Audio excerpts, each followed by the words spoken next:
Welcome to The After Show, the show where we bring it to you raw and real about your favorite mainstream and reality TV shows and the actors we love or love to hate. Tonight, we'll be talking about Tyler Perry's Too Close to Home, Season 2, Episode 7. Oh my God, do we have a lot to say about this episode. But before we get into all of that, let me introduce you to the guys on the couch. Guy number 2, say hello to the people. Hi, everybody. I'm guy number 2. Pull up and have a seat, because you're in for a real good treat. And he always delivers, always delivers. Guy number 3, say hello to the people. This is guy number 3. Let's get it in. Don't we always get it in? Yes, we do. And all the way from South Bend, Indiana, our guest, female perspective for tonight is Natasha. Say hello to the people. Hey, everybody. Let's get ready to talk. Let's get ready to talk. And I'm telling you, we're not pulling any punches tonight. Oh, by the way, we have a special guest from Too Close to Home. Wait until you find out who it is. Are you guys ready?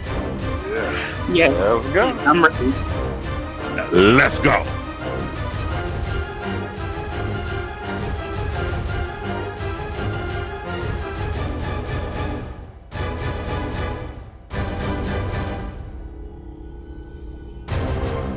All right, you guys, we are back with another incredible episode of The After Show. I have a lot to say about this here show, Too Close to Home. Tyler Perry is stirring up a big old pot of mess here in Happy, Alabama, and I got a lot to say about it.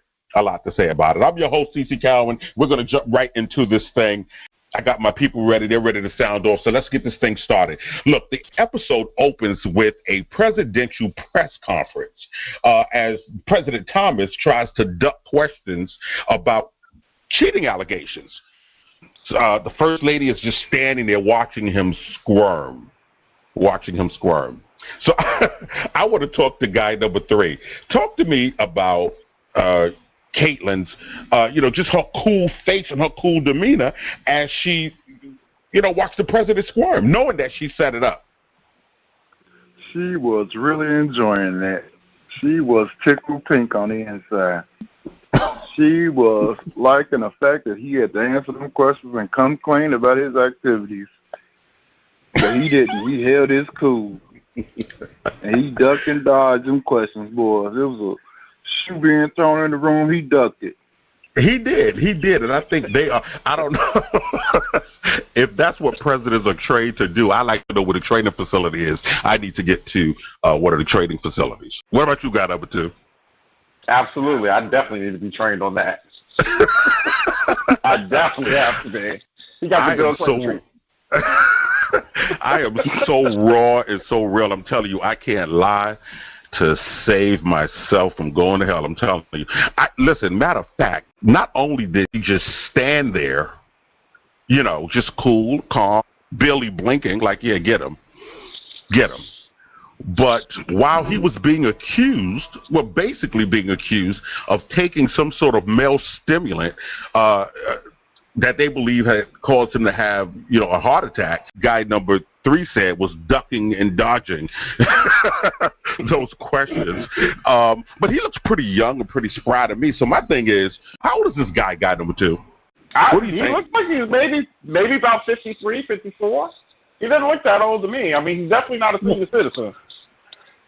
Well, he shouldn't need a blue pill, right? Nah, I wouldn't think he needs blue pill help. He definitely doesn't look like it. It looks like he was able to hold his own, He's no stranger to a mattress, let's put it that way. Wow.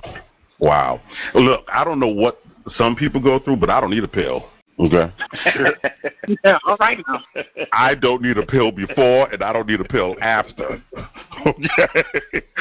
You might tell me to take a chill pill, because I'll be going at it, but I don't need a pill.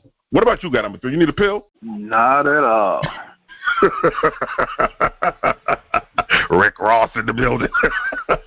So look, you guys, we cut to the scene. The press conference is over, and Caitlyn takes ownership for leaking information to the press. Now, Thomas doesn't believe this. He's like, oh, Caitlyn, cut it out. You know you didn't do it. I know you didn't do it. And she's like, no, I'm telling you I did. He's like, no, you didn't do it. She's like, no, I did. I did. I want to talk to Natasha because we guys, I think we're pretty dumbfounded on how women could be so cold and calculating and so straight-faced with it. Because guys, we kind of trip ourselves up. You know, talk to me about the way Caitlyn delivered, the yes, I did it to her husband with a straight face. One, she was fearless.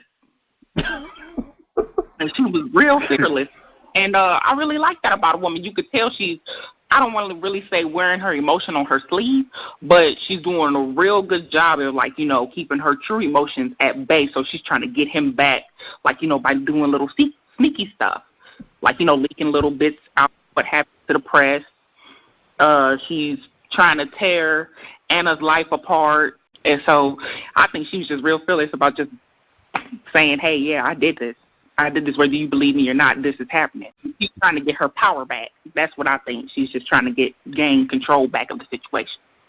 She should be trying to get a passport because I think she's fearless. She was fearless to be dosing that president with those blue pills. I think it was very fearless of her to do that. And see, for me, once I would have found out that she did that, she'd have confessed to doing it, she would have needed some kind of intergalactic passport. There would have been no place that she could have hid it from me on the green earth. But then again, like, how many times has she been hurt by the same thing? I mean, it wasn't just Anna. Like, in previous episodes, it says, okay, how many times you going to keep doing this? But you know what? I find that to be garbage. That's why I find that to be garbage, Natasha. They claim to be hurt. All of this stuff is going on and so forth. But my thing is, if you are the type of person that does not tolerate cheating, if cheating breaks you to your core, then leave when it happens the first time. Why did you stay? You stayed for the red bottoms. You stayed for the private jet. You stayed for the dishes. So my thing is, don't be talking about you all hurt now and it's the 12th time. Okay, as a woman, I'm not even on front. I'm going to say yes, I will stay for the red thing. But again, I'm also saying because I got too much time invested in you. I done trained you up to be the way that I want you to be. So I can't just let girls just come in and just take everything I worked so hard for. Now, wait a minute. Now, guy number 2, guy number 3, did she just say trained him up? Trained him up. That's right. Trained him up. I put in all that hard work. I mean, if I was Taylor and I was married for how long? That's years under my belt. That's time invested. So one of y'all better get her. One of y'all better get her. All right. Well, I guess we got to take our training wheels off then, huh?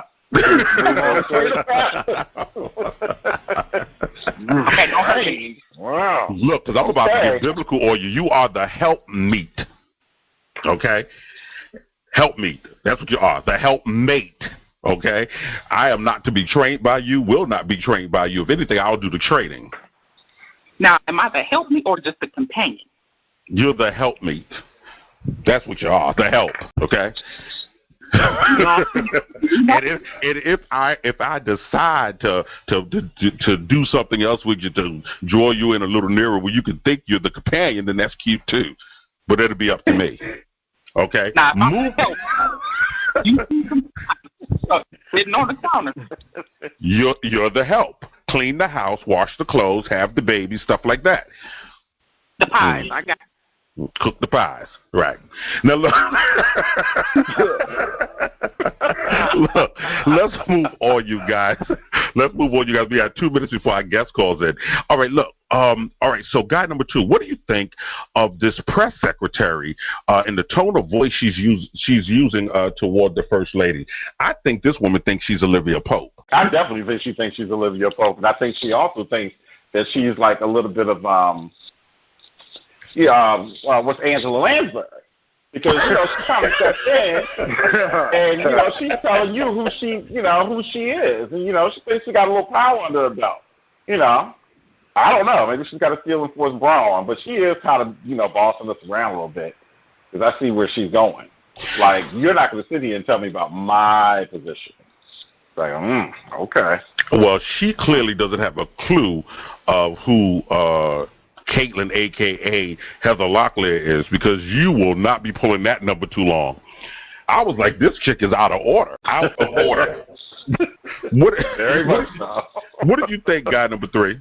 I thought she definitely stepped out of line. She was talking to Kaylin like that. She's definitely going to get it. Kaylin going to get her. Yeah, she's going to get it. All right, so look, let's talk about somebody else who needs to get it. Okay? That rebel. That rebel. Y'all know I can't stand rebels. So Matt follows Rebel out of the trailer. Rebel is listening to no one, you guys. No one. Okay? And I just don't know if that's true to form for these kids today. I understand that these kids don't listen. Young kids, these millennials today, they don't listen, a lot of them. But this girl here, she's out of control. Is this the way that young people are today, you guys, or is this an over-exaggeration of the way young people are today? Natasha, what do you think? Judging by the things that I see, like, TV, community-wise, I'm going to say, yes, this is the way that young teens are today. I mean, because if you look at it, kids are having kids, so they're not being properly raised. I don't know if I'm going in the right direction with this, but they're too young to raise kids on their own. They have no support coming from the people, like, their family, friends. They have no support coming from anyone, no good influences. So I'm going to say Rebel nails her character to the letter T to me. Okay. You look at what's going on in the schools and the disrespect towards the teachers and why kids are really not getting the education. Parents want to say, hey, well, the teachers aren't doing the job. You sure it's the teachers? Wow. So that's my on that stuff. Okay. All right, I got you. I feel it. So let me ask you this. Let me ask you guys this.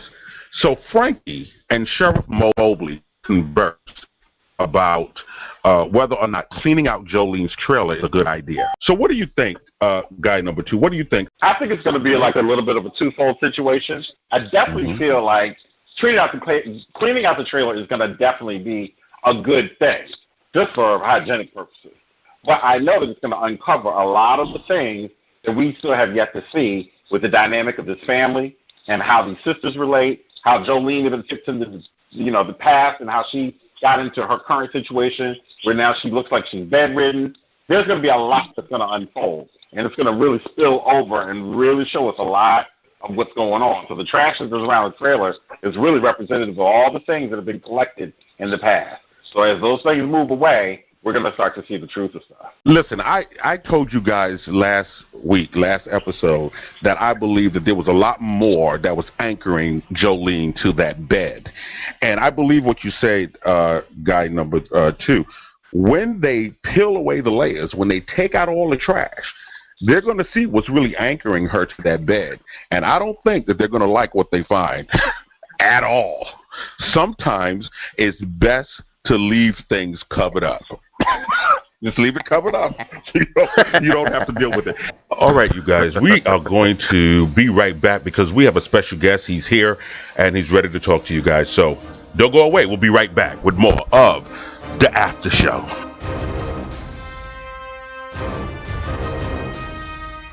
All right, you guys, we are back talking about Tyler Perry's Too Close to Home, Season 2, Episode 7. But we have a special guest with us on the After Show tonight. He is absolutely amazing. You might have seen him on Bones or CSI, Cold Case, and most recently, Too Close to Home. He plays the incredible, the mysterious Dax. Yeah. I feel like I should be twisting my mustache right now. Oh, my God. I have interviewed hundreds of celebrities, so I'm usually not starstruck. You're amazing. You're amazing. You're one of my favorites on the show. After you gave JB that 3-piece, yep, I said I will follow this guy to the ends of the earth. Oh boy, yeah, that surprised me how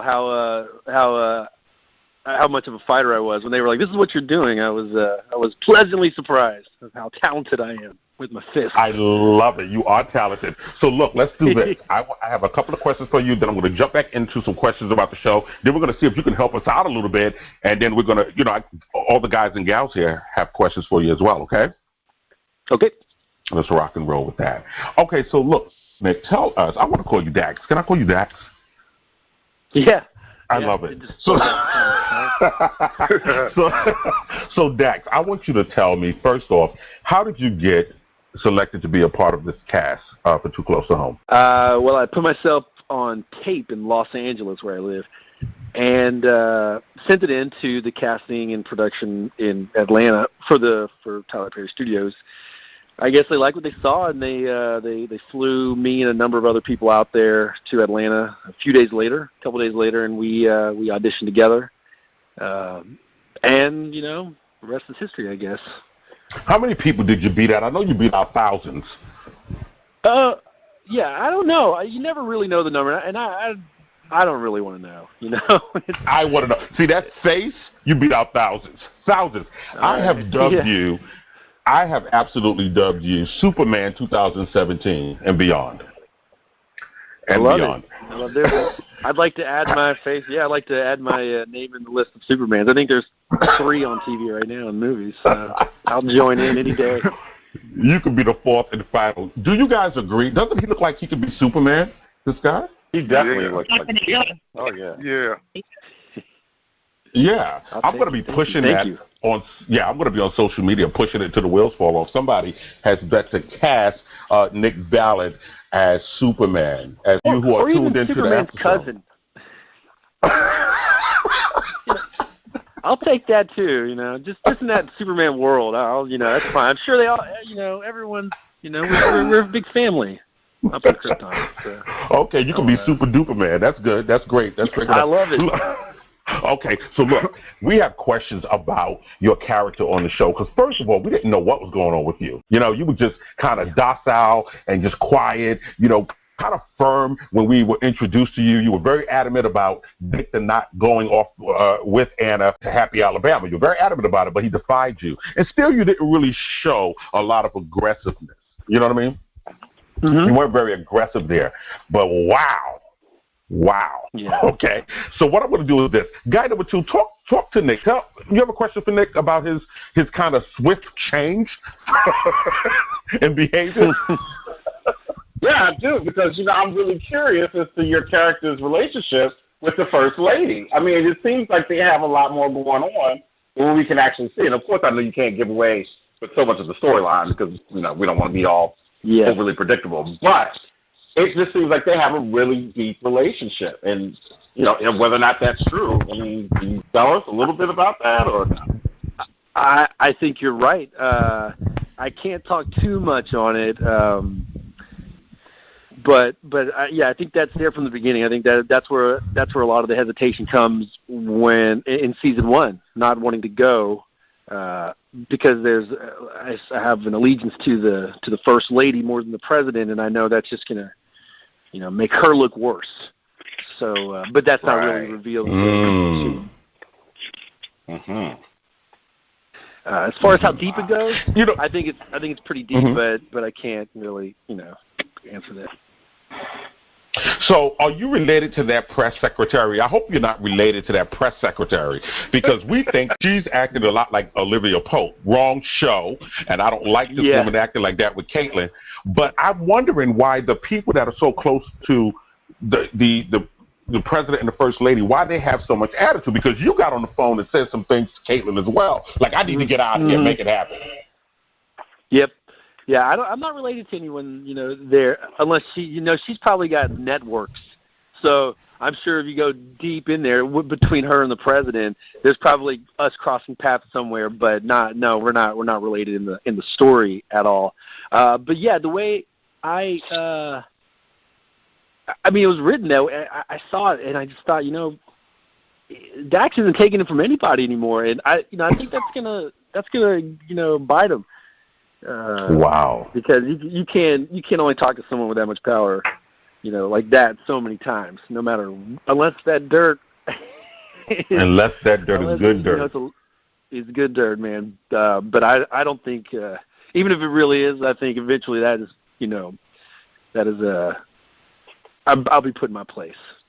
I don't know. I know some people that eat some good dirt. I know some people that eat some good. I know some people that eat that red clay dirt from down south. They eat it. Just deep fry it, man. Get some ketchup. Living in bread. I love it. Guy number 3. Do you have a question for Dax? Nick Ballard. How did your character come into play with the other cat, the guy that's your Victor? intimate partner? Yeah, Victor. How do we meet? How did that storyline get created?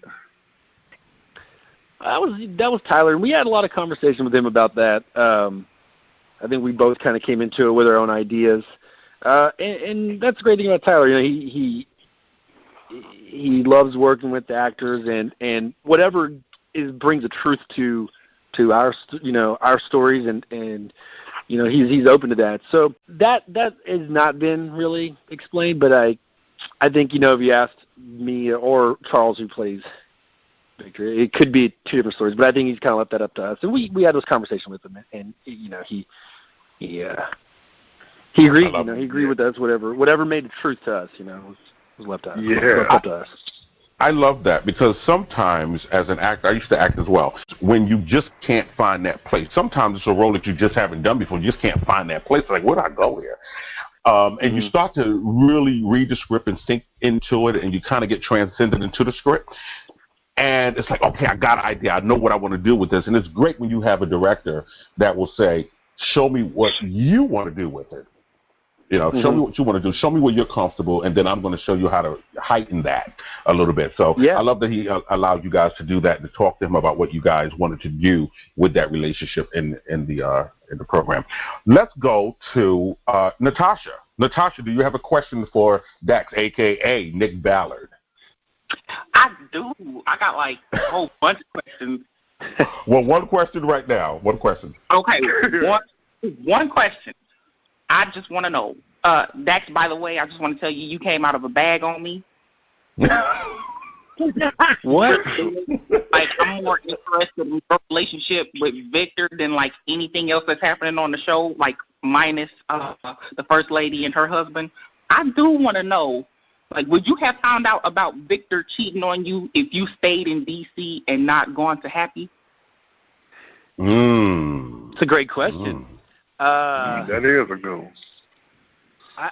I think I would have. I think because he's got his eyes set on something big, and I think eventually he would have stepped too far, and whether I would have found out on my own, because he's dealing with this senator who is, you know, my nemesis. So at the very least, I think I would have found out, because I keep, you know, tabs on this guy. And if nothing more, the First Lady, you know, just kind of throwing me a bone and saying, look out for this guy. Look out for Victor. So eventually, I think I would have found out. And he's not messing around with just one guy. It's a number of people. So, you know, there's a lot of different avenues for me to, like, find out the truth. I can understand that, but I only said the senator because, like you said, that's your nemesis, and I can't wait to see what happens, like, farther on down the line in the show between you two. Yeah, me too. I want to find out who this nemesis is, because first of all, I'm like, well, who could compete with Dax? Who? Michael Jai White? Who? Who is awesome, man. I've been a fan of his forever. And oh, my God. In the Tyler Perry family, you know. I'm so excited to meet him one day. Yeah, it's going to have to be somebody big, strong, and that knows karate. I mean, because that 3-piece, I'm still on the 3-piece. Okay? Yeah. Okay. I'm still eating on that 3-piece. Wow. Pow, pow, pow. It was so unexpected. It was so unexpected. I love it. Now, I want to ask you, and then we're going to go to my girl, Khrys, who I know is waiting. That one there is going to give you a question. So before we go to Khrys, Dax, I want to ask you, do you have any martial arts training? No, I don't. I've had some boxing training, but it was just training, you know. But that's the extent of it. I mean, yeah, I'll take out some aggression on a punching bag, but that's just me being me. But no training really in martial arts. It almost didn't look like boxing. It was so quick. Yeah, no, it was definitely martial arts, and that was it's always fun to learn something new. floored me, won me over. You have a fan for life in me. So, Khrys, let's go. Do you have a question for Dax? Yes. I just want to know, you're not the most honest character on the show, so why are you so mean to the other guy? I mean, I get it that he was cheating and all of that, but you was kind of doing them dirty too. I mean, they don't even know who you are, so why are you surprised that someone was doing you dirty when you're doing them dirty? Well, yeah, hey, great question. I don't think I did anything wrong to anybody before I found out Victor was cheating on me. And when I did find out, I took things to the limit, and I think it's just that he's found himself in a position of extreme power, and he is going to use it because he can. And I think everyone's found themselves in a place where they say to themselves, if I could do this right now, I would. And most of the time we can't. And most of the time reason, takes over. But, he is he doesn't need to worry about that. He's got the first lady behind him. Reason doesn't matter. Like, he's safe. So he can push it as far as he wants. You just cold Donald Trumped him. Just shipped his family away. And now he's like, I don't know. I'm just I don't understand why you didn't think that. If you were in cahoots with the first lady and it was such a secret, why wouldn't he be trying to climb the ladder with his own set of secrets? I think he is. He's absolutely trying to climb the ladder. I think I just beat him to it. Okay. You know what? Let me just say this. I think that everyone associated with the group is trying to climb the ladder, just as Nick stated. And just as all of us, if we all had the opportunity, we would be doing it for our own reasons as well. We might go in as a group, but we'd have individual aspirations, And for some of us, that may mean lying on our back to get what we want. And for others, it might be the fact that we do something underhanded and double dealing to get where we want to go. So I think that everybody has something going on. I know that Valerie, she has more going on, too, other than that neck rolling. All of that neck rolling that she's doing. She has a lot going on. But listen, I think everyone has secrets. Everybody has secrets. We're going to get to some more of your secrets in a moment. I want to jump back into the show. I have a couple of more questions for the guys on the show, and then we're going to jump back to Mr. Dax, because I know you guys have other questions, and so do I. But look, you guys, Frankie and Sheriff Mobley converse about whether or not cleaning out the trailer is a good idea. And we already discussed the fact that we don't think it's a good idea. Some things are going to come out that's going to really shake happy Alabama, and I don't think people are going to be too happy. But while all of this is going on, Sheriff Mobley, who we spoke to last week, a great guy, he finds himself off to the side talking and flirting with Frankie yet again, flirting with Frankie. Now, I don't know if you guys caught wind of this or not, but there was a deputy the entire time standing near the trailer, Jolene's trailer, with a shotgun. And he was holding it like he was monitoring the people working on a chain gang.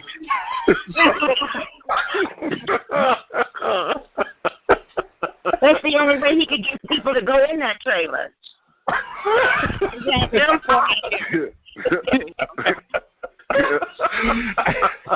I don't know what's going on in happy Alabama, but no one seems to be too happy, and I don't know why these sheriffs are walking around. First of all, the sheriff doesn't come when you call him. It's 3 hours later, and then when he shows up with an overweight deputy, and then he shows up with this other deputy that's just trigger happy. He's ready, finger on the trigger, and he's like, I dare you not to bring out a box. Come up without a box, and it's over for you. It's over for you. So here's my thing. There was a fight. Let me jump back over here real quick, you guys. Shelby blames Bonnie for Jolene's weight gain and her current physical condition. And again, she accuses Bonnie of trying to feed Jolene to death. Okay? Now, could there be some truth to this accusation? And I want to ask that of guy number 2. Yeah, I definitely think there's a little bit of element of truth to it, because there has to be something that happened to them in the past, which, of course, we've already seen the illusion, or the preclusion, rather, of the father having some sort of misconduct with the girl. So I think that, yes, there is a little truth to it. It could be a little seed of resentment, and she's just feeding her and maybe just hoping that, she'll have a little diabetic coma or slip into something and kind of not mix herself off. But, who's to say? Shelby might be a crackhead. Call Shelby what you want, but I think Shelby knows the truth, and I think Bonnie does have an insurance policy out on Jolene, a big one. Oh my God! Well, I'm going to keep on sending these waffles and pancakes and sausages and burritos over there until she pops. That's what I think is happening. But look, let's talk about something else that popped. I want to jump back over real quick to Dax, because Victor, you and Victor were trading some really nasty barbs. Y'all were going back and forth, and it was just very nasty. I want to know from you, what was your boiling point? Like, what really, the tipping point for you? Because he said, one, he didn't love you. He never really loved you, and then he lied. He said that you could never get a person like him unless you paid for him. Yep. Like what was the real tipping point? Was it a combination of all those things, or was it one thing in particular? I think it's the not loving him. I think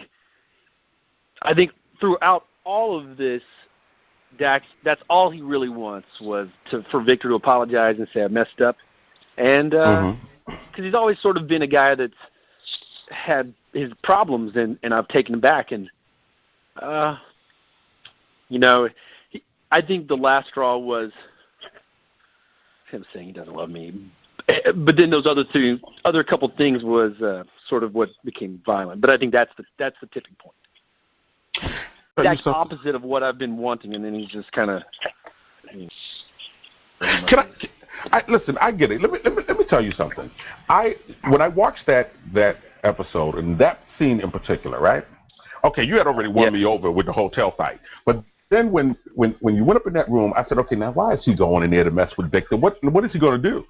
So I was kind of on Victor's side a little bit. I didn't know what you were going to do. I said, okay, he's feeling himself. He's going to go up there and beat Victor up again. But when he sat up on the bed and he started being very, very vile and just very nasty, I thought he deserved it. I thought he deserved every lick you gave him. He was very nasty. What did you guys think about that? Khrys, what did you think about the way Victor spoke to Dax? Well, I think the guy was hurt, and you shouldn't have hit him. You should have just let him run his mouth. And I think that looking at the two of you, I mean, you're way more handsome than he is. So for him to say that you could never get a man like him, I was sitting here thinking you could have 50 men that look like him. So I would have just ignored him. And you hit him you shouldn't have. He was hurt already. I would have let it go, but my heart didn't break for him. I wasn't sad for him. Well, that's just life. I thought he deserved it. I would have hit him with an arm of the chair, something, a leg, the chair leg. I would have. I'm a big guy, but I still would have. Yeah, Charles he's like twice the size of me. That's the only way I could have beaten him up is if he's like got a dying bed. That's the only way I have a chance. I love it. Okay. So look, I want to ask Natasha. Natasha, what did you think about that fight scene? Like, whose side were you on? Did you like bet money on Dax, or were you Team Victor?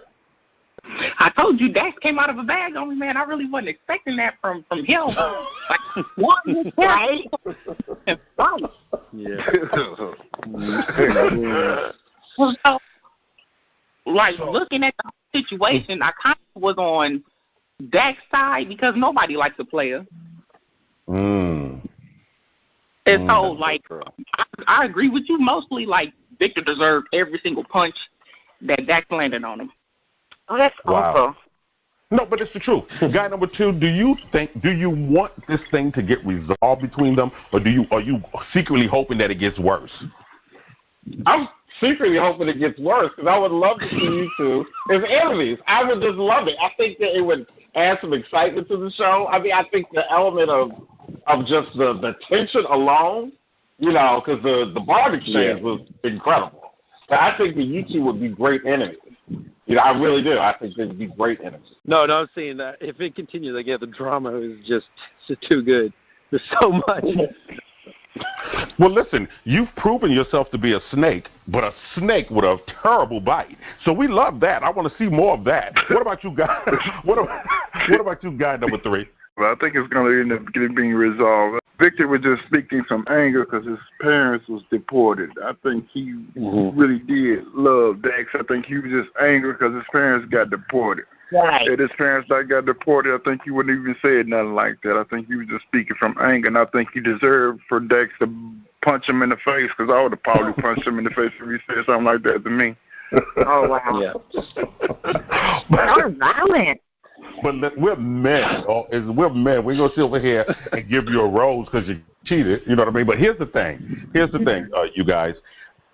Dax leaped up out of that chair across the room and landed him on the bed. 3 solid blows to the jaw. And I think Victor deserved everything that he got. I would love to see these guys become mortal enemies. I hope they never get back together. Oh, that's awful. I hope they never get back together. I want to see Caitlyn and Dax turn the White House out. Yes. Yeah. Charles and the Senator and Caitlyn and Dax.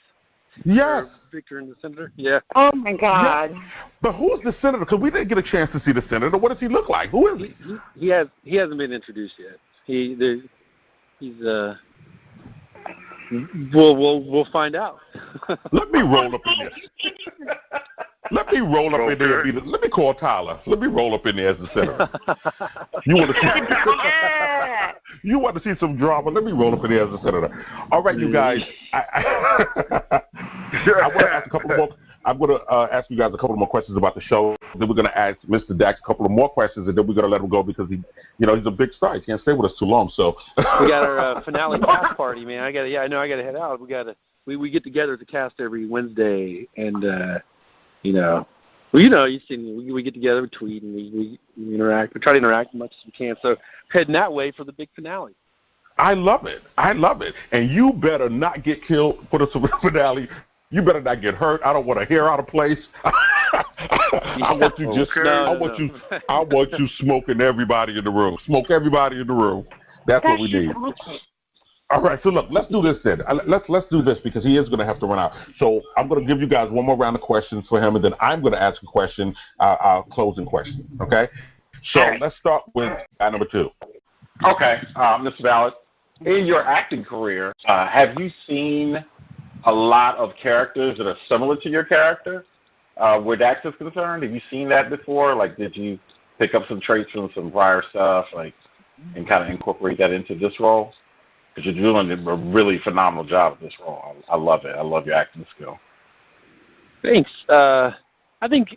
Yeah. I mean, you got to take from all kinds of stuff. And there's tons of actors out there that I've seen things that they've done, maybe bits and pieces of it, and you want to bring something like what it was, like a spin, like my spin on that from whatever they're doing. I've seen the jilted lovers. There's plenty of those stories on television, film. Yeah, there's tons of those. And everyone goes about it a different way, and I've seen power hungry, or just people with a lot of power that have taken it one step too far. So I think I've seen versions of my character before. Yeah. Gotcha. Guy number 3. Do you think the character Dax will find a way to compromise with his situation about being with Victor? I'm going to leave that up to Tyler. Okay. I think there's always an opening to.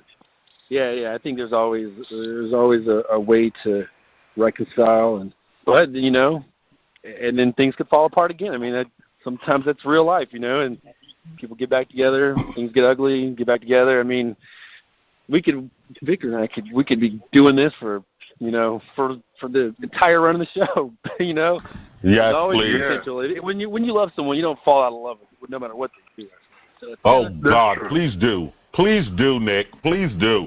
I want y'all to be enemies like the mongoose and the cobra. He said a mongoose and a cobra. That's what I want. All right, Natasha, question for Dax. Last question for Dax. Okay. Do you think you can forgive Anna for, like, her drama? Because the whole reason why you ain't happy right now is because you didn't want Victor to go down there with Anna. I'm sorry, I just want to know, like, you know, with the first lady, like, in your corner, like, if you forgive Hannah, how would that make her feel? Well, I think this goes back to being in love with Victor and also being his enemy. There's great conflict there, you know, finding yourself in love with your enemy. And with Anna, if I could forgive her, and I think I can, and then also being in, you know, cahoots with the first lady, it's a great conflict, you know, having a friend, because Dax doesn't have many, and also having to, you know, maybe destroy her life. So I think I could forgive her, and I think that could make this for some really interesting stories. Yeah, just fake like, you know, pretend like you forgave us so y'all can at least have some dialogue together. But I want you to hate everybody. Chris, come on with your question. Yeah. You know that, you know, every time you ask somebody about their cast members or the people they work with, they're like, oh, they're wonderful. But who is your favorite to work with? Oh, there's no favorite. We all love each other. That's a cop-out. Hey, it's not a cop-out if it's true. Okay. Listen, Chris, this is Superman, okay? He has a super-duper heart. He's real nice here on the phone, but on the show he's not so super. He's super in my eyes. So listen, let me just wrap this up very quickly because I have a couple of questions for him very quick. And Dax, I just want you to answer them very quickly. I'm going to throw them out at you, and I know this is what listeners want to know. And they're probably saying, okay, but we want to know some other things about him. So very quickly, Nick, what's your favorite color? Red. Red, like mine. Okay, and are you married? Yeah, are you married or single? You are married. Married. Wonderful, wonderful. How does your wife deal? Is she in the industry? First of all, is she in the industry as well? Yes, she is. Wow, that's great. Okay, so then I was going to ask you, how does she deal with you being as attractive as you are and working on shows like this, and the women and just everybody just looking at you and going, wow, that's Superman, and then, you know, having to deal with that. It can be a hard thing. But if she's in the industry, then I gather that she's beautiful as well, and she's out there turning heads as well. Wonderful, wonderful. So, look, I just want to know very quickly from you, what would you like to see happen for you as a result of doing this type of role on this type of a show? What do you think happens after this? I'd love to continue doing it. You know, that. I mean, I'm open. I love all forms of acting, so I'm happy to continue. But I would love to continue doing this role. Yes. I love it. I love it. What's your sign, Dax? Taurus. Taurus, how tall are you? Yeah. 6'1". 6'1". Wow. I love it. Now, the ladies want to know this, right? And I know you're married, but you got to give this to the ladies. Are you more of a romantic type of guy or more of a, you know, just gift-giving kind of guy? I give you a gift and that's what it is. Or are you more like the sensual, cook, affectionate type of a guy? I'm a goofy guy. He's yeah. Goofy is fine. Yeah. Okay, ladies, here on the after show, and you ladies out there who are listening, who are tuned in, there you have it. You can now go build your fantasy life off of your mind about Nick Ballard, a.k.a. Dax. Thank you. I know you got to get to the party there, and I just want to thank you for stopping by and chatting it up with us. We love you, man. We love your character. Thank you so much. We want to see more of you. Great. Yeah, you're amazing. You're amazing, and we're going to continue to follow you. We're going to continue to support you until the wheels fall off of it. Okay? Absolutely. Thank you so much. Absolutely. Enjoy the party. Tell everybody we said hello. I will. You're a pleasure. All right. God bless. Say goodbye, guys. Bye. Goodbye. Thank you, Nick. All right, you guys, let's continue. Absolutely. All right, you guys, let's continue with some more questions about the show because this episode was really, really good. Did you guys enjoy that time with Nick Ballard? Yeah, that was incredible. Yeah. Great. Yeah. What I'm finding with these guys and gals is that they have great energy. They're open, and they just come across very well. You know what I mean? I love that. About them. So look, let's talk more about. I was talking to you guys about Sheriff Mobley continuing to flirt with Frankie. So, guy number 3, talk to me about Sheriff. What is going on in Sheriff Mobley's mind and in his pants? In his mind and in his pants, that he continues to flirt with Frankie. He thinks Frankie is hot, and she definitely is. He is trying to scratch her cat.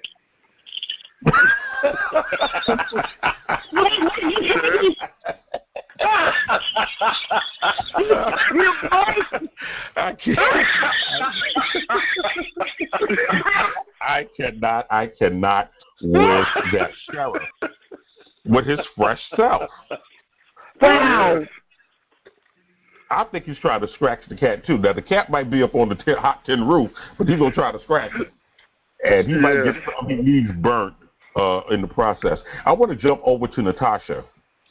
Natasha, are you still with us, darling? Yes, sir. Wonderful. Now, now look, Natasha. Now, let's cut to the naive Tina who pulls up at the trailer park, and that's my new name for it.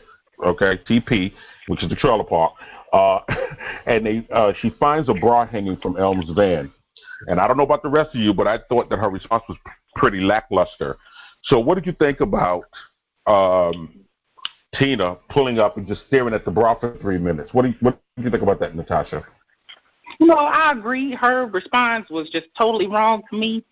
I would have snatched the thing out the door, walked in the house, and I'd have been like, whose is this? You finna fork over your phone. You finna get into this argument right now. But she was just so...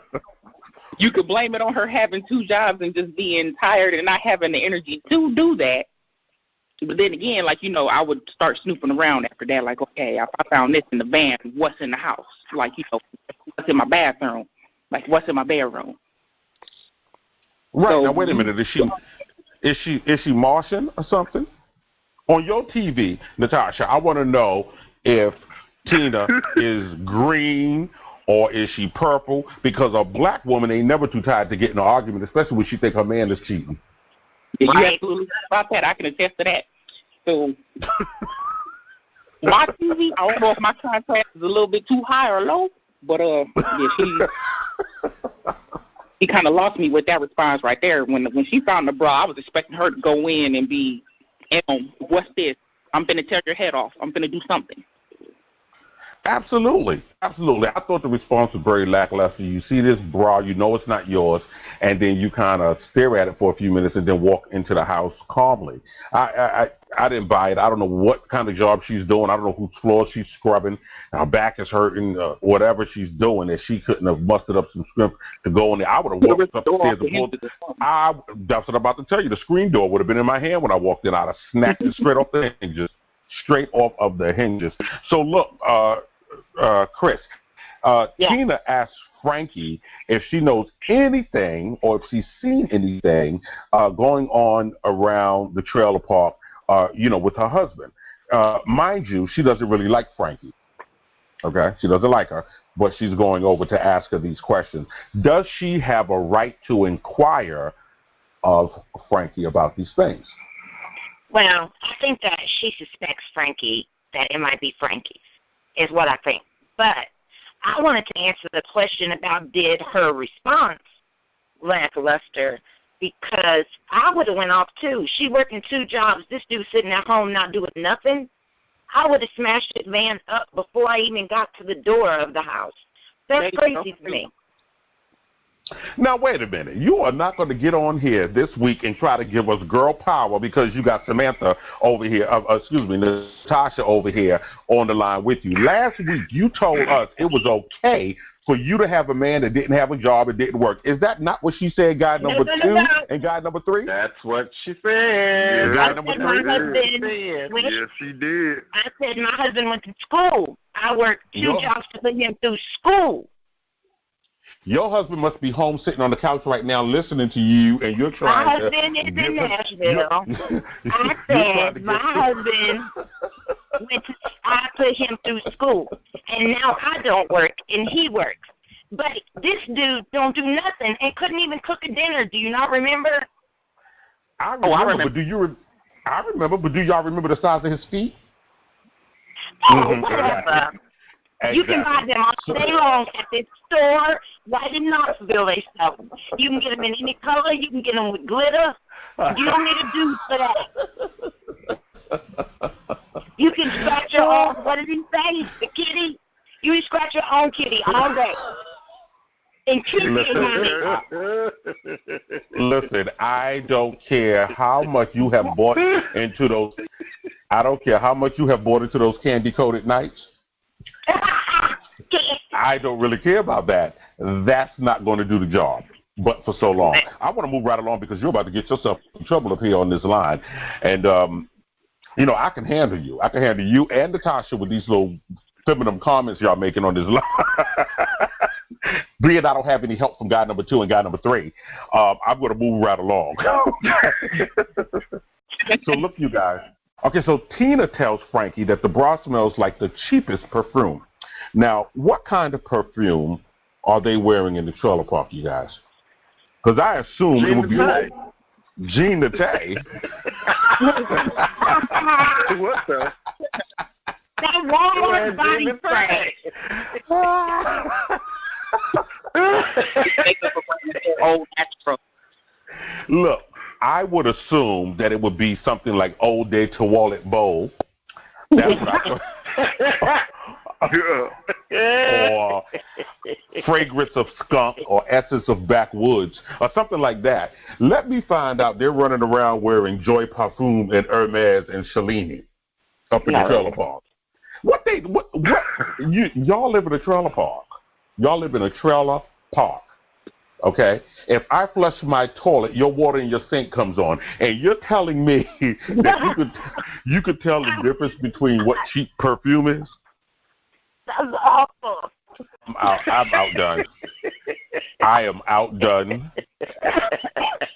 It smells like the cheapest perfume. Well, what would be the cheapest? Whatever strippers wear, that's what it smells like. Whatever strippers wear. That cotton candy body spray with the glitter in it, that's what it is.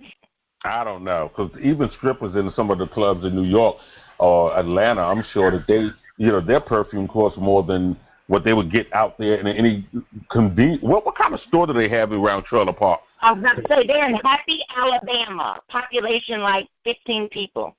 Right. Right. Their 99 cent store is like a 9-cent store. Anyway, let's move on, you guys.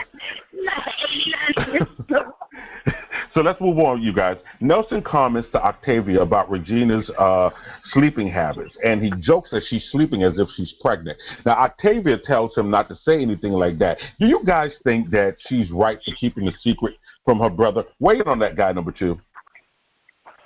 Yeah, right now I think she is, only because, he's recently come home. She doesn't want to hurt his feelings, and she knows that those guys are friends. And she knows that her brother is going to break his arms and both of his legs if he finds out the truth up front. She knows he's going to hurt him. She knows it. So, yeah, for right now, I think she's doing the right thing. Here's my thing. I think it's the perfect time to tell Nelson that his wife is a trash bag. While everybody's out in the community, everybody's out taking out the trash and cleaning out Jolene's trailer, why don't they put Regina in the dumpster with the rest of the trash? That's what I think. Tell them. Yep. Dump her right off in there. Out with the trash. So look, Shelby inquires of Nelson about Regina, and Nelson is totally baffled because he didn't know that they were friends. In fact, nobody knew that they were friends until Shelby goes lilacking up into the trailer where Regina is supposed to be sleeping, uninvited, mind you, and there's a dialogue that takes place there. So I want to know, guy number 3, when this whole thing takes place, Shelby goes in and she's talking to her like, they're running buddies. And Regina says, I didn't want anybody to know that we know each other. How do you think they know each other? From being scum buckets together, I guess.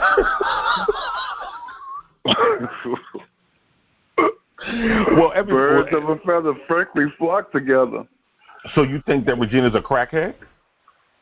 I think she's a thought, and Shelby's a thought, and two thoughts together make up a what? They got a what?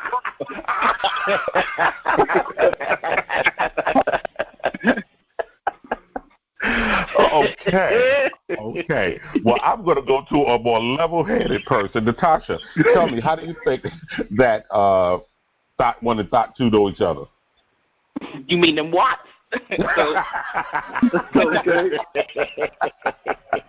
Yes. How do you think they know each other?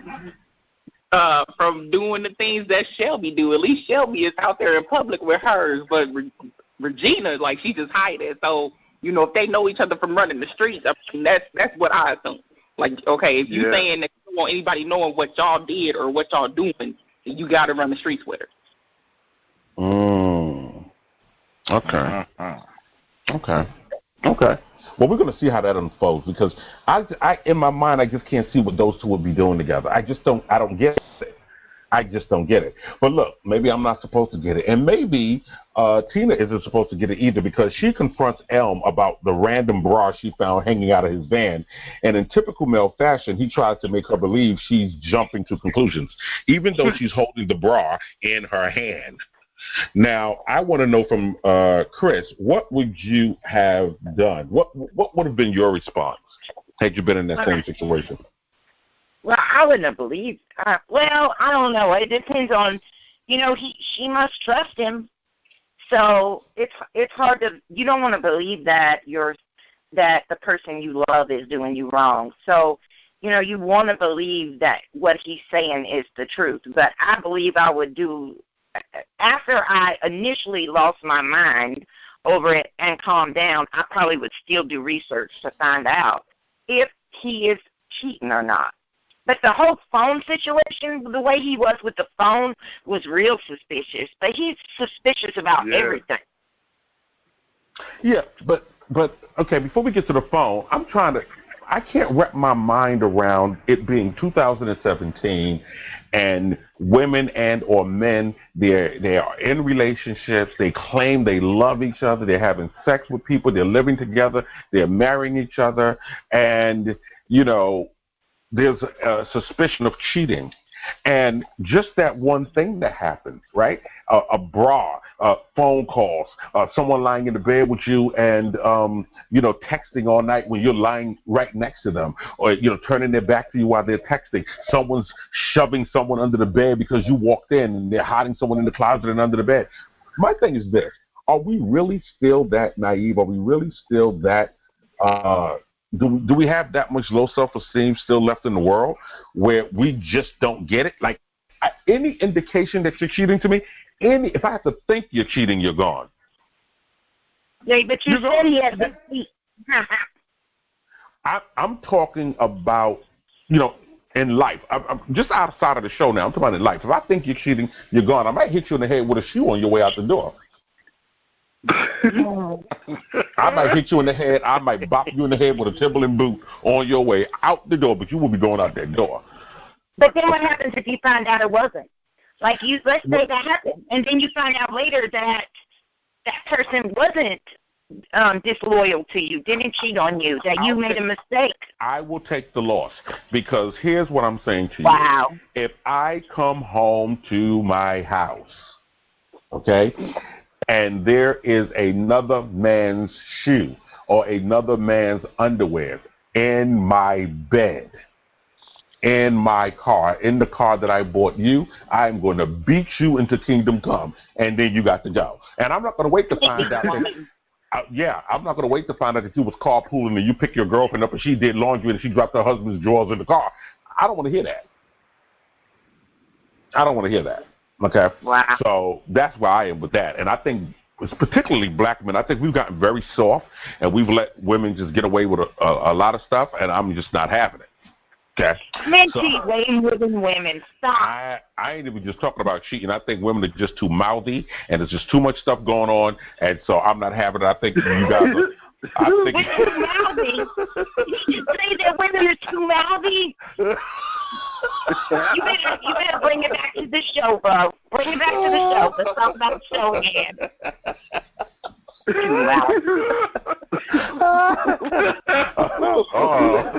Hell.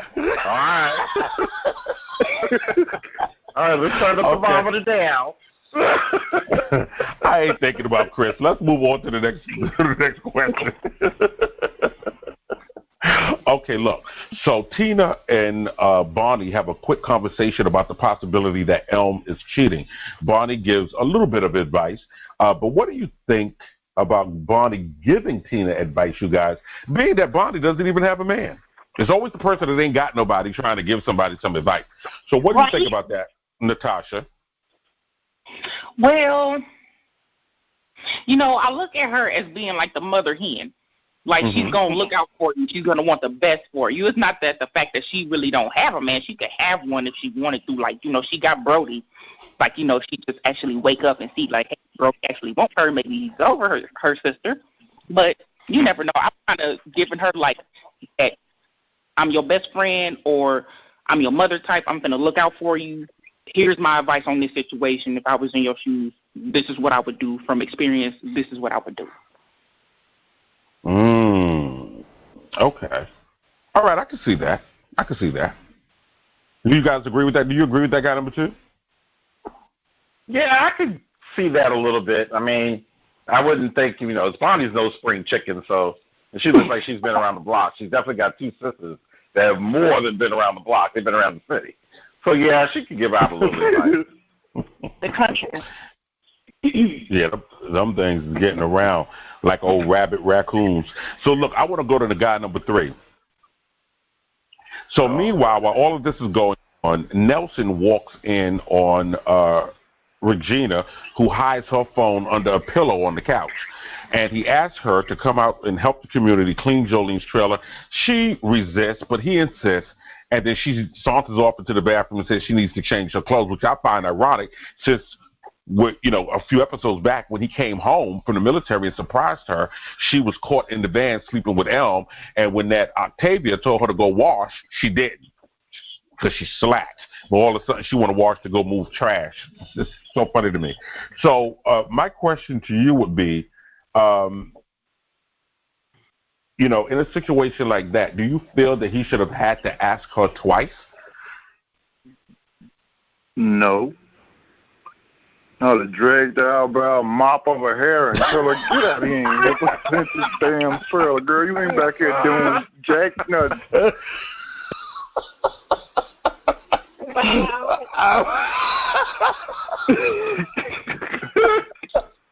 Hey, that's that Watson for you, though. Now, okay.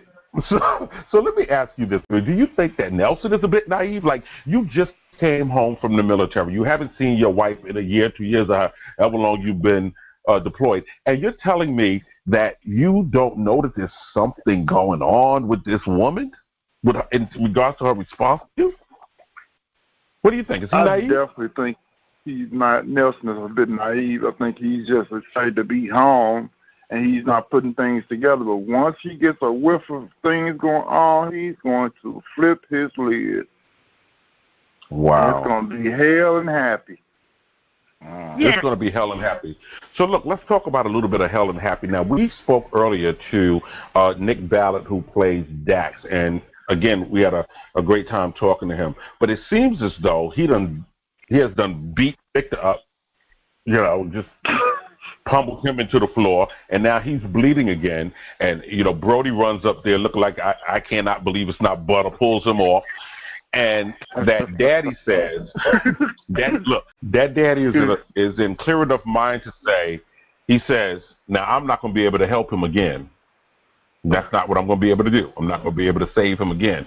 So it looks like they're not going anywhere, you guys. It looks like they're going to be stuck in Happy, Alabama for a little while longer because of Victor's injury.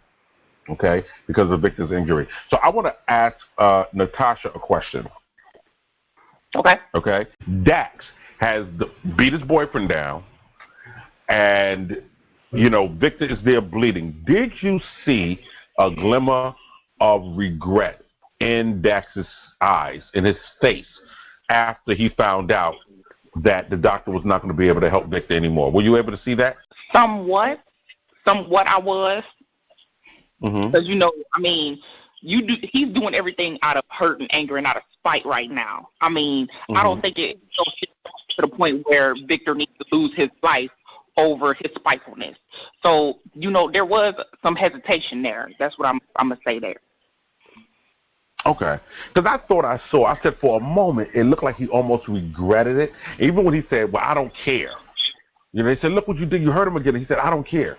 But I almost didn't believe it. I really want Dax to really be done with this guy. I want to see them become mortal enemies. I think it's going to be great and juicy for the storyline.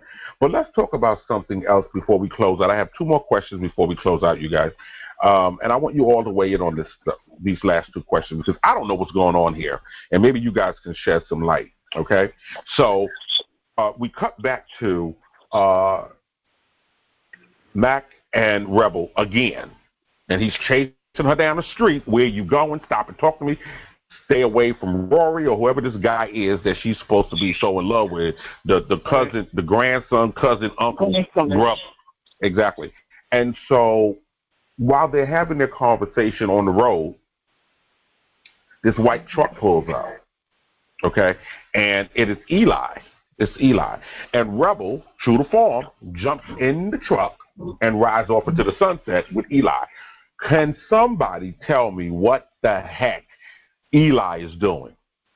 What is Eli doing? Because he knows that you've been arrested. You know that the cops are watching you. You know that you're being accused of raping not 1, not 2, but 3 of your daughters. What are you doing with this young girl that they already said they don't want you around? Somebody weigh in on this thing.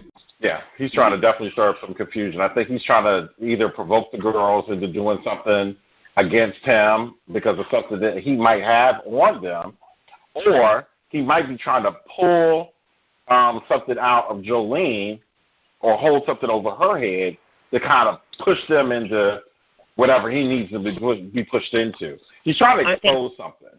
I think it's revenge. Yeah, I think it's a definitely. revenge.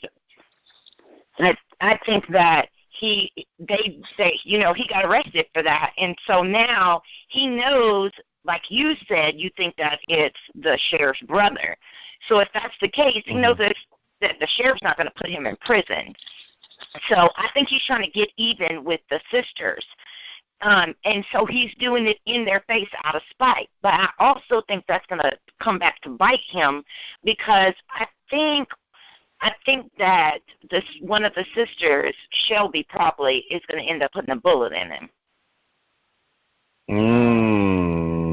I would have to agree because of the thing with stress. I would definitely have to agree. Yeah, I think so too. I think he's going to bite him in the butt because I think he's doing too much now. He's stepping out of the bounds. He drove up in the truck and picked the girl up and just drove off in the sunset with it. She jumped right in the truck too. Yep. So the way that you guys are saying this, and all of you seem to agree, or most of you seem to agree, that, okay, Shelby is going to kill Eli. Now, if Shelby kills Eli, then that will kind of dissolve at least that cloud that hangs over their heads in terms of Happy Alabama. And then maybe they will be able to trace off together to accompany Anna back to D.C., where all of this stuff is going to stir up in D.C. Because I think these little hookers are going to get it together. They're going to pull their little blonde cells together. They're going to be blonde bombshells in D.C., and they're going to turn D.C. upside down. That's what I think. I don't know how this show will play out. You know, once Victor heals, he eventually has to heal. You know, and then he has to go back to D.C. All of them have to go back to D.C. I don't want to see this pivot, you know, once Dax and Victor, whoever else returns to D.C. And maybe Victor will stay out there in Happy Alabama since his mom and them are back in Mexico and Donald Trump just built a wall. Maybe, you know, I don't know. But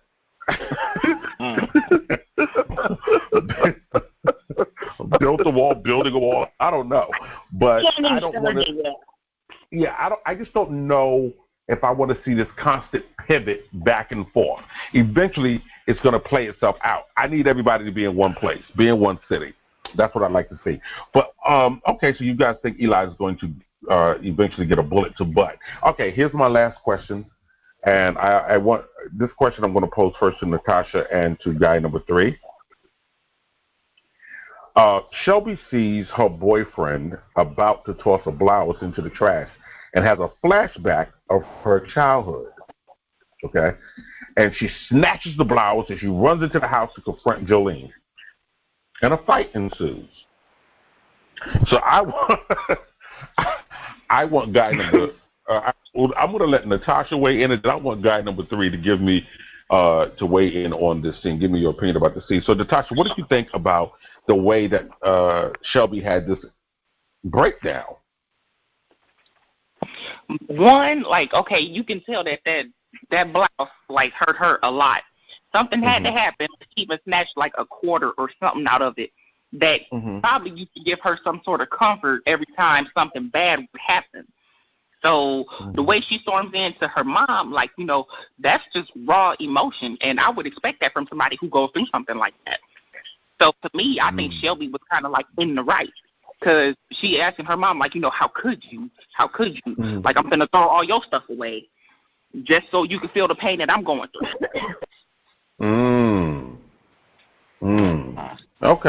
Okay. So I think Shelby was completely in the right. She was in the right. What do you think about that, guy number 3? I think Shelby had that dress on the night that Eli did something to her. I think she was, in a sense, reliving what happened and all the raw emotions from him touching her and taking her innocence came down on her, and then she found out that Jolene held on to this dress. She was enraged. And she went in there to confront Jolene about what was this dress doing in there? Why was you held on to this dress for? Okay. Yeah, what about you, Gunn? It's this dress is symbolic of something that's going on in her past that happened to her. And I have an idea about it. As soon as she saw the dress, she started crying. She started hollering.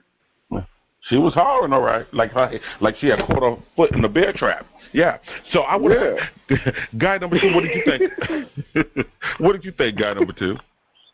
Well, I definitely think she was having a flashback, but what my first thought was that was the dress that she went to Jolene in when she told her what Eli had done to her. And I think that when she was having that flashback, she was just saying, you know, how could you? You knew what he was going to do to me. How could you set me up like that? Why did you put me in that position? That's what I thought. Wow.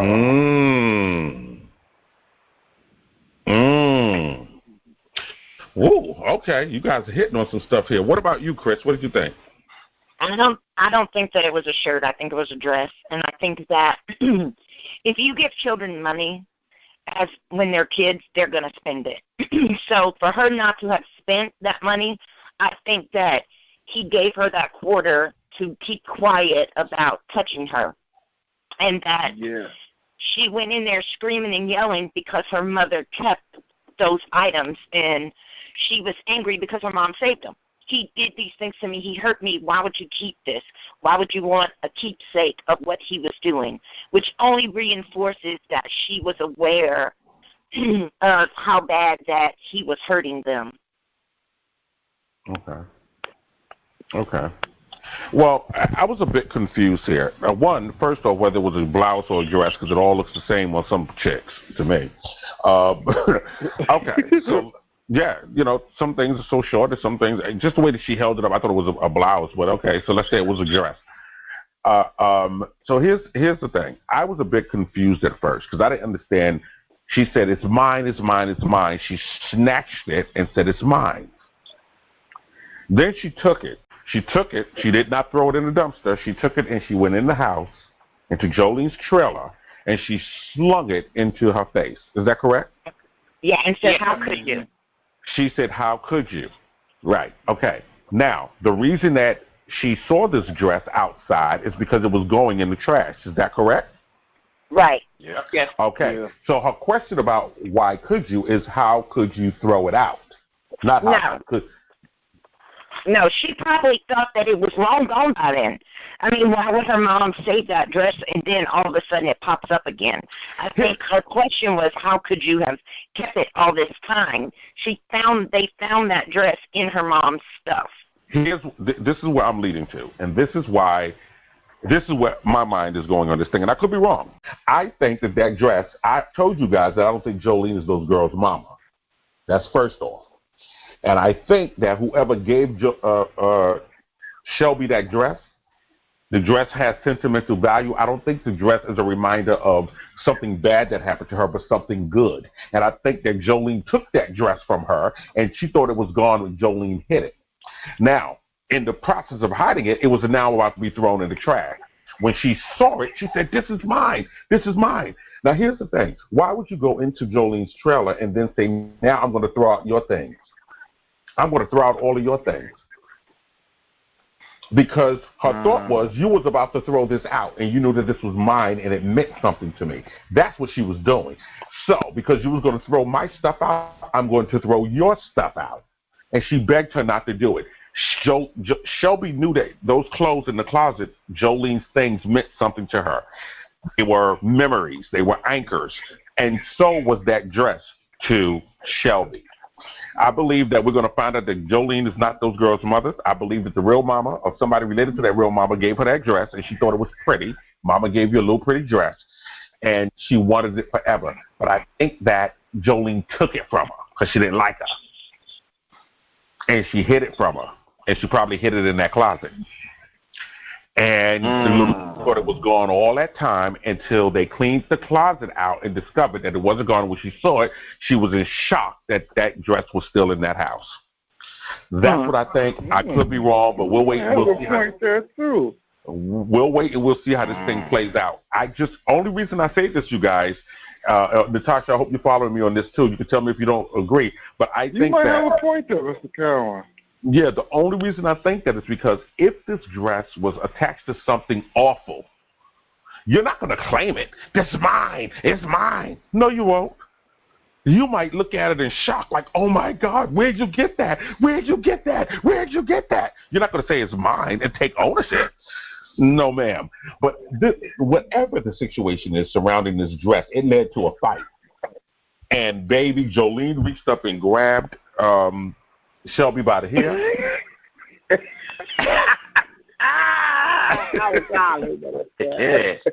And I thought that was it for Shelby. But here's what's going to happen, you guys. We have one more episode. Oh, wow. And that comes on tonight. In fact, in 30 minutes. So what I want to do, I want to make sure that we are all cozy in front of our televisions and we're watching this. What I want to do is I want to thank everybody who has tuned into the after show for always tuning into us, for us to be able to talk and discuss and give our opinions about the shows we love and or love to hate, the actors we love and or love to hate. I want to thank my guest co-host, guy number 2. Thank you for having me. Absolutely. Guy number 3. It was my pleasure to be here. The female perspective for tonight, Natasha. Thank you. Thank you so much for having me. Absolutely. Oh, and our resident female, Khrys. It's a lot of fun. I love her. I love her. I'm your host, Cece Cowan. Which the most? I'm the talk of New York, and I'm going to keep bringing it to you. I'm going to keep bringing it to you. Thank you for tuning into the after show. I also want to thank our incredible special guest that stopped by to just sound off with us and just talk to us and have some fun with us, Mr. Nick Ballard, a.k.a. Dax, a.k.a. Superman 2017.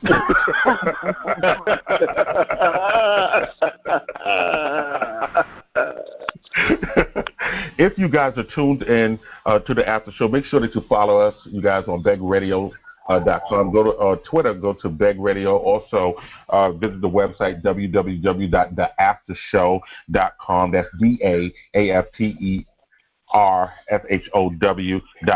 We'll be back, you guys. Tomorrow, we'll be talking to a special guest. In fact, 2 special guests. One from Too Close to Home. Another from Tyler Perry's The Have and Have Nots. And you don't want to miss what we have to say about this. Okay?